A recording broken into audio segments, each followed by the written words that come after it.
cepat masuk.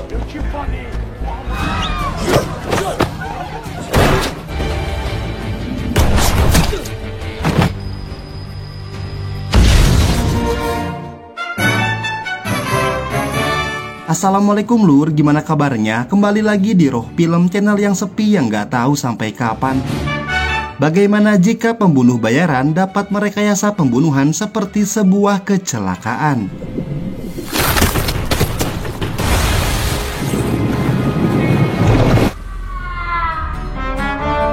Sebuah film berjudul Mechanic Resurrection tahun 2016 berdurasi 1 jam 38 menit dan dibintangi oleh preman komplek Jason Statham. Lalu bagaimanakah keseruan film ini? Inilah dia Mamang Botak.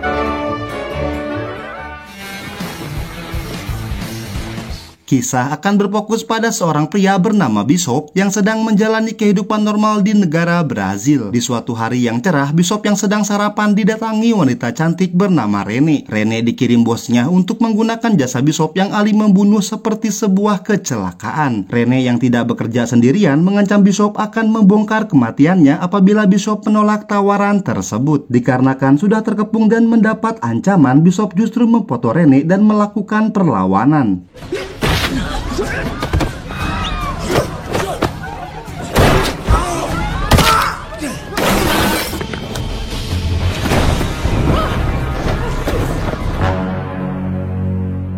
Setelah kejadian itu, Bishop pergi ke tempat persembunyian untuk mengambil perbekalan dan segera pergi menuju Thailand. Setibanya di sana, Bishop bertemu dengan teman lamanya yang bernama Mae untuk singgah sementara waktu. Di malam harinya, Bishop mulai mencari informasi dengan menggunakan foto Rene. Setelah berhasil mengunduh, diketahui Rene bekerja untuk mafia senjata yang bernama Crane. Dan ternyata Crane adalah teman masa kecil dari Bishop. Bishop. Hello, Mae.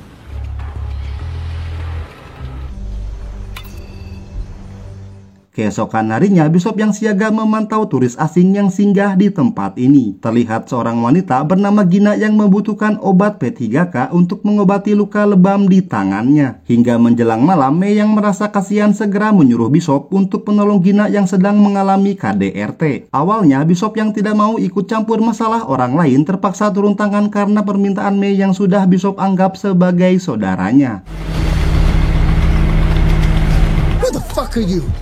Please, help me. Setibanya di sana, Gina nampak disiksa untuk melayani nafsu bejat seorang pria yang bernama Frank. Melihat hal itu, Bishop meminta dengan sopan agar Frank melepaskan Gina sebelum Bishop memaksanya dengan kekerasan. Namun Frank yang menolak berdamai, sempat terjadi perkelahian yang membuat dirinya harus tewas saat kepalanya terbentur benda tumpul. Dan untuk menghilangkan jejak, Bishop membakar kapal tersebut sementara Gina dibawa oleh Mei untuk diobati.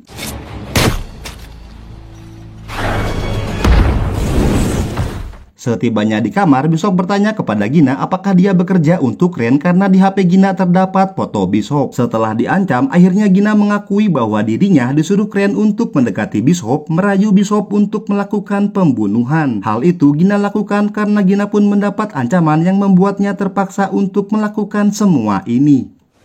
He has something on me. Tell me about Crane. What are you supposed to do for him? First was working for a guy called Crane. I had no choice. Keesokan harinya, Bishop mencari tahu asal-usul dari Gina yang ternyata Gina adalah agen militer yang bergerak di bidang pendidikan. Kepeduliannya terhadap perdagangan manusia membuat Gina mengabdikan hidupnya untuk mengajar mereka di pelosok Kamboja. Oleh karena itu, Crane mengancam akan membunuh semua anak-anak apabila Gina tidak berhasil mendapatkan hati dari Bishop. After my last deployment, I just needed a change. Setelah mengetahui fakta itu, Bishop yang melihat sebuah kapal sedang memantau keadaan pulau, segera menggandeng tangan Gina agar terlihat seperti pasangan. Namun seiring berjalannya waktu, tanpa mereka sadari kedekatan mereka semakin dekat. Hingga di malam harinya, mereka pun beraselole.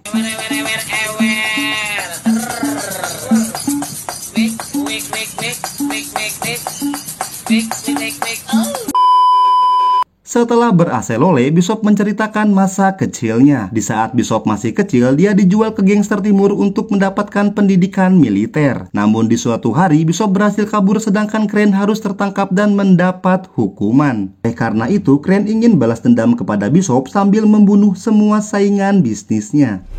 This is his payback. I escaped, he didn't. Keesokan harinya, anak buah Crane tiba di pulau untuk menjemput mereka berdua. Meskipun sempat melawan, namun pada akhirnya Bishop menyerah.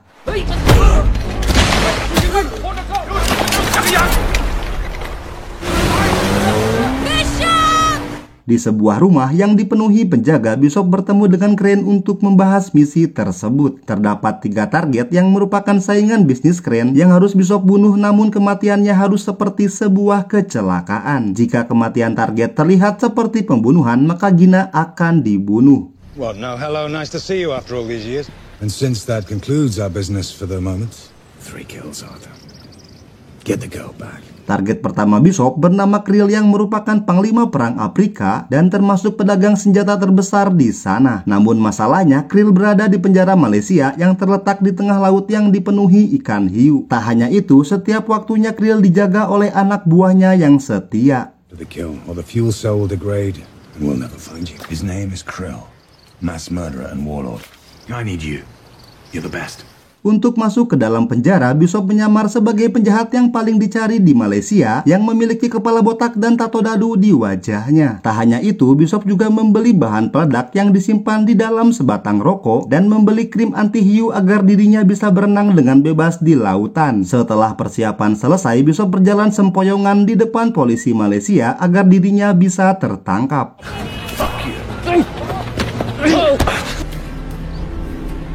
Boleh. Masuk. Di dalam penjara, Bishop mendapat informasi bahwa banyak orang yang ingin membunuh Krill, namun selalu gagal karena Krill memiliki pengawal yang siap menjaganya. Salah satunya adalah pria gimbal yang merupakan mantan anak buah Krill yang ingin balas dendam karena Krill telah membunuh saudaranya. It has to look like an accident.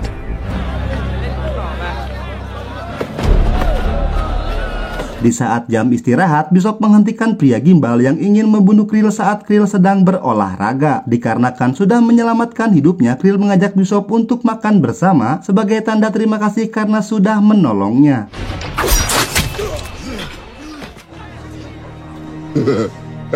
Di sore harinya, Bishop dijemput petugas untuk makan bersama Krill, yang ternyata Krill memiliki tempat khusus karena sudah menyuap oknum petugas penjara. Di saat Krill sedang menikmati narkoboy, Bishop segera mencekiknya dan menutup mulutnya dengan segumpal kain. Setelah membuatnya pingsan, Bishop memasukkan narkoba sebanyak mungkin agar Krill mati akibat overdosis.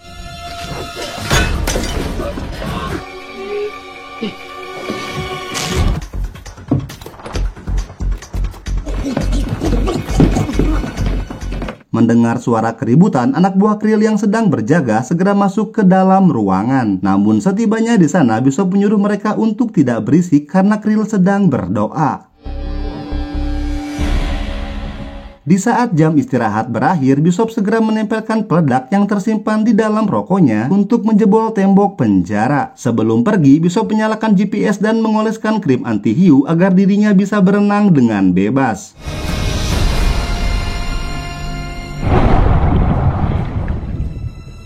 Looking for someone?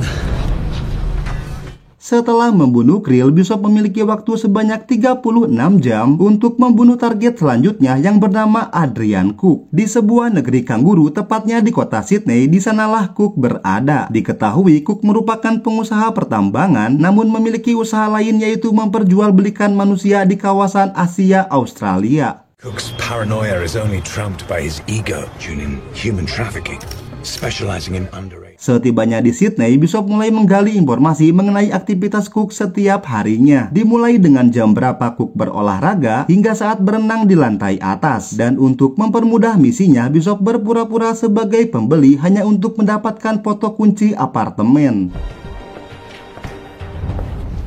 Protecting him, of course. But that's the least of it. Setelah menganalisa semuanya, Bishop membuat sketsa dan meracik bahan kimia untuk menghancurkan kaca dalam hitungan detik. Di saat Cook berolahraga, Bishop menyamar sebagai tukang ledeng untuk masuk ke ruangan yang kemarin sempat ingin Bishop beli. Di ruangan itu, Bishop menyiapkan alat bantu berupa tali yang mempermudahnya untuk naik ke lantai atas.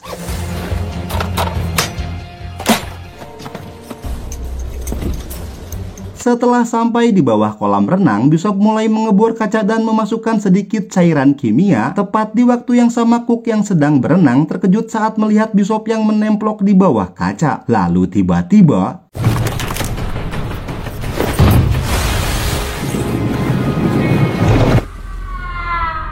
berita mengenai kematian Cook yang terlihat seperti kecelakaan membuat Crane cukup senang dengan kinerja Bishop. Kemudian Crane menyuruh anak buahnya untuk membiarkan mereka menelepon yang dimanfaatkan Gina untuk mengubah sedikit kamera yang di situ terlihat nomor induk kapal tersebut. Son of a bitch! Setelah mengetahui nomor kapal, Bishop segera menelepon kantor Darmaga untuk mengetahui di mana lokasi kapal yang ternyata kapal itu berada tidak jauh dari tempat Bishop. Namun setibanya di sana, kapal tersebut sudah berlayar yang membuat Bishop terus melakukan pencarian hingga akhirnya kapal itu berhasil ditemukan. There is!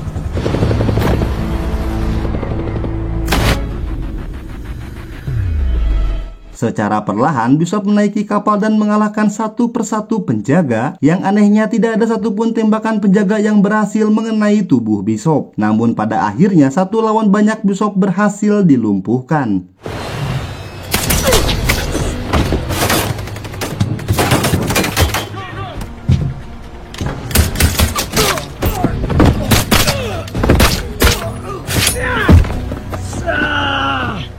Setelah tertangkap, Crane memberikan peringatan bahwa sekali lagi Bishop bertindak seperti ini, maka Crane tidak segan untuk membunuh Gina. Mendengar hal itu, Bishop yang kesal menghajar mereka semua dan segera pergi ke tempat target yang ketiga.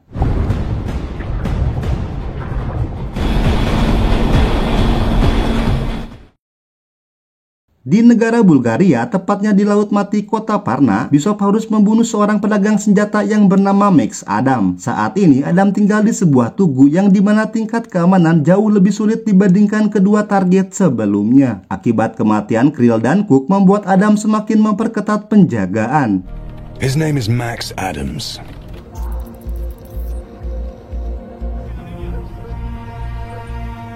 Setelah menganalisa jarak lokasi, Bishop segera pergi ke sebuah rumah sakit untuk menembak penjaga yang ada di atas tugu. Kemudian Bishop bersembunyi di bagian mesin helikopter yang akan memberikan pertolongan.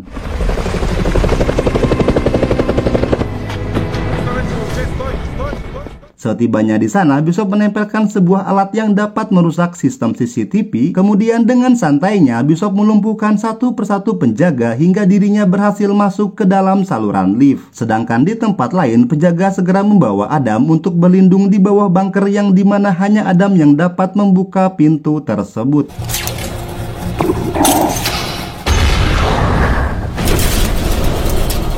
Namun setibanya di bunker, entah bagaimana caranya, ternyata Bishop sudah berada di sana. Tidak seperti target sebelumnya, Bishop menawarkan kerjasama yang dimana Bishop tidak akan membunuh Adam, namun Adam harus mengikuti setiap perintah Bishop. Hal ini Bishop lakukan agar dirinya bisa melawan balik Crane dan menyelamatkan Gina. Creel, Cook, that was you. What is it you want to talk about?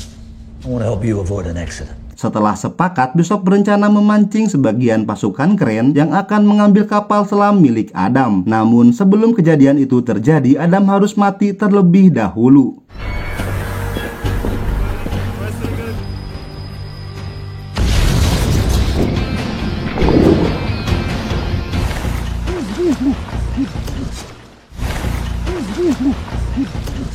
Setelah berhasil membuat kematian palsu, Bishop melanjutkan rencananya untuk menjebak Crane dengan menawarkan kapal selam milik Adam. Mendengar hal itu, Crane menyuruh anak buahnya untuk ke sana dan membunuh Bishop karena sudah dianggap tidak berguna. What about Bishop? Kill him.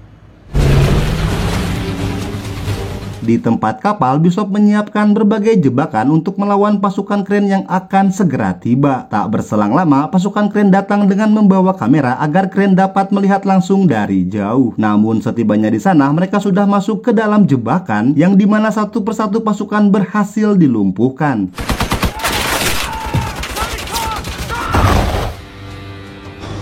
Melihat pasukannya sudah dikalahkan, membuat Crane memperketat penjagaan. Namun hal itu tak membuat Bishop mengurungkan niatnya untuk menghabisi Crane yang sudah memanfaatkan Gina sebagai umpan. Tak berselang lama, Bishop datang dan langsung mengalahkan penjaga yang ada di sekitar kapal.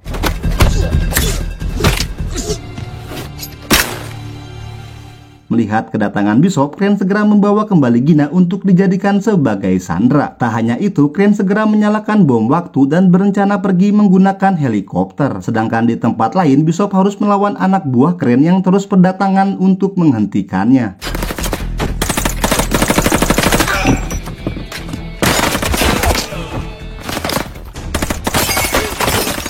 Setelah mengalahkan mereka semua, akhirnya Bishop kembali bertemu dengan Gina, namun masalah muncul dikarenakan bom waktu sudah diaktifkan. Melihat hal itu, Bishop segera memasukkan Gina ke dalam sebuah kapsul, sedangkan dirinya akan mengejar Crane. Gina, you okay? What is this? Dengan epiknya, Bishop melompat ke arah perahu sambil membunuh satu penjaga yang sedang mengejarnya. Tak hanya itu, sambil memutar perahu, Bishop mengalahkan penjaga terakhir dan saat ini yang tersisa hanyalah Crane seorang.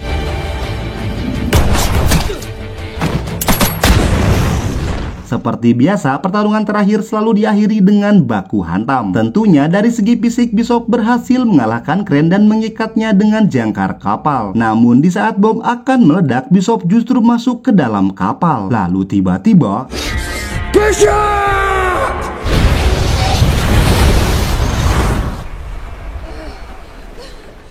Setelah kejadian itu, kapal hancur dan hanya menyisakan penyimpanan jangkar kapal. Bisa dipastikan tidak ada orang yang berhasil selamat dari ledakan tersebut. Even legends die.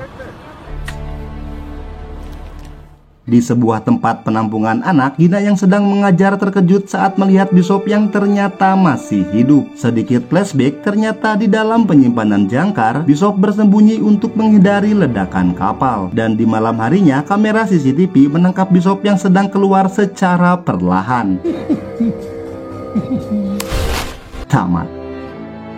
Review film Mechanic Resurrection bungkus. Kesimpulan dari film ini adalah jangan pernah menjadi orang jahat karena hukum karma pasti berlaku. Roh film undur pamit. Assalamualaikum warahmatullahi wabarakatuh.